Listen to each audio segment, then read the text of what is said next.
Good morning, students. Welcome in 12th class for economics. Today, our chapter first, Introduction of Economics. First of all, I have explained meaning of economics. What is economics? Economics जो word है ये कहाँ से develop हुआ है?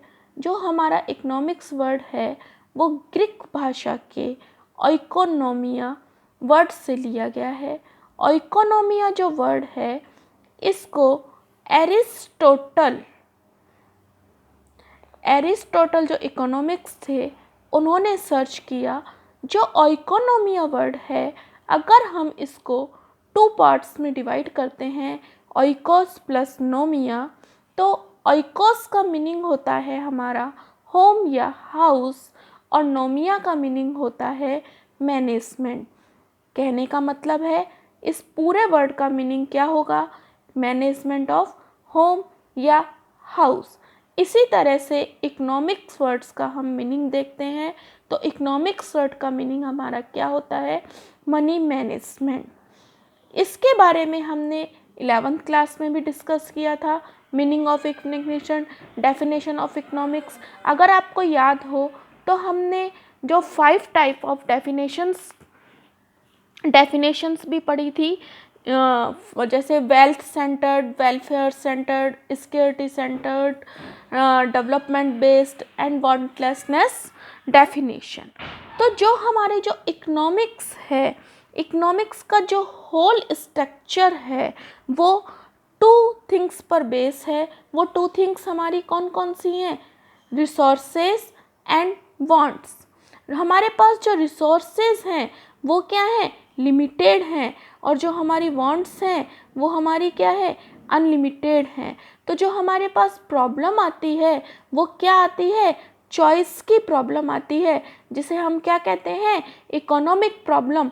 फिर समझिए कि हमारे पास जो रिसोर्सेज हैं वो लिमिटेड हैं और जो ह्यूमन वांट्स हैं वो क्या हैं? अनलिमिटेड हैं, और हम चाहते हैं इनके अल्टरनेटिव यूज़ कि जो हमारे लिमिटेड रिसोर्सेज हैं उनसे हम अपनी अनलिमिटेड वांट्स को फुलफ़िल करने के लिए क्या करें? अल्टरनेटिव यूजेस करें।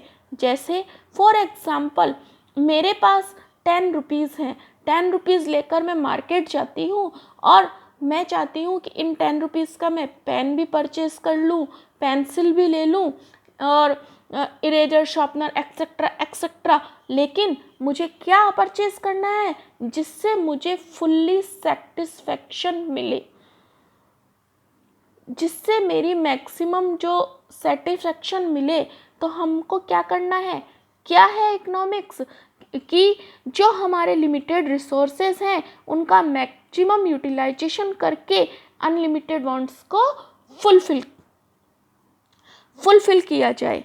तो economics is the science which studied the problem of choice arising due to scarce resources. It is also art of solving these problems, thereby achieving maximum satisfaction to the consumer and maximum profit to the producer.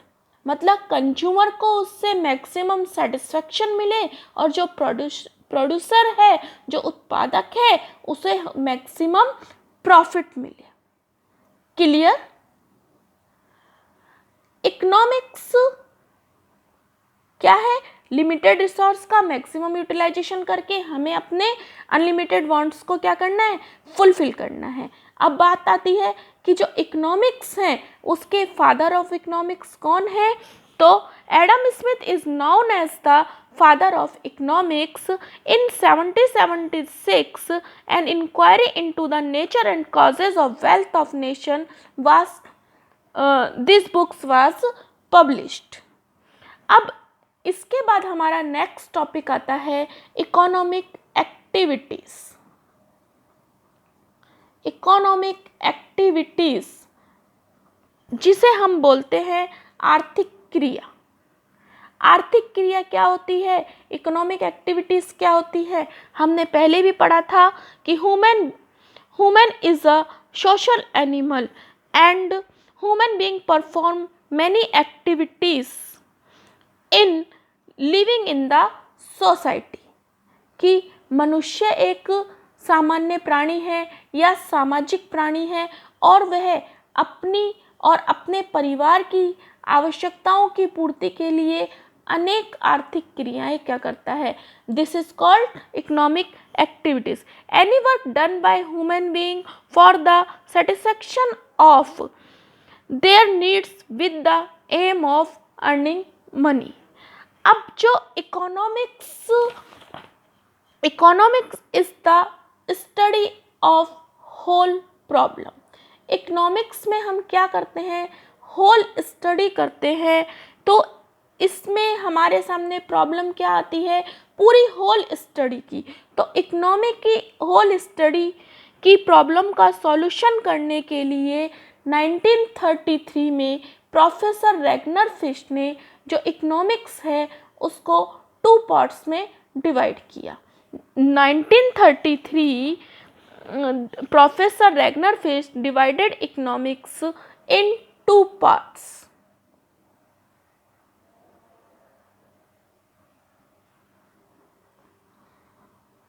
Professor Ragnar fish ने 1933 में economics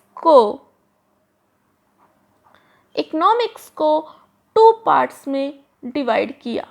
micro economics and macro economics.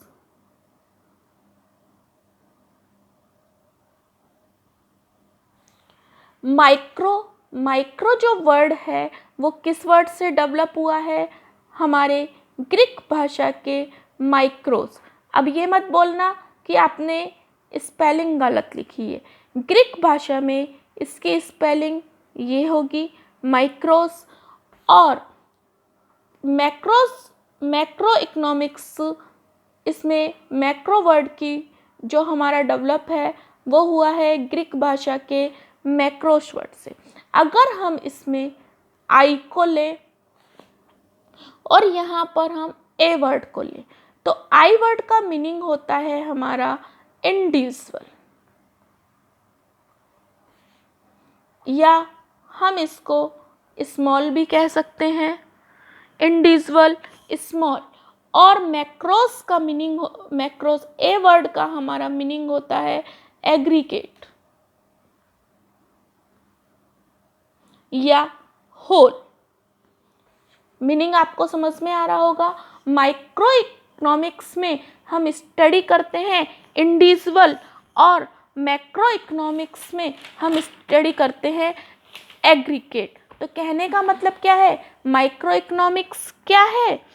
In micro economics we study the behaviour of individual units like a consumer, a producer or a firm.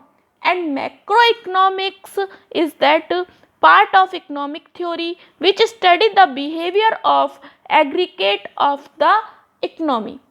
अगर हम किसी individual customer की या individual producer की study करते हैं तो वो किस में आता है, हमारा माइक्रो इकोनॉमिक्स में. और अगर हम होल स्टडी करते हैं तो वो हमारा किस में आता है, मैक्रो इकोनॉमिक्स में.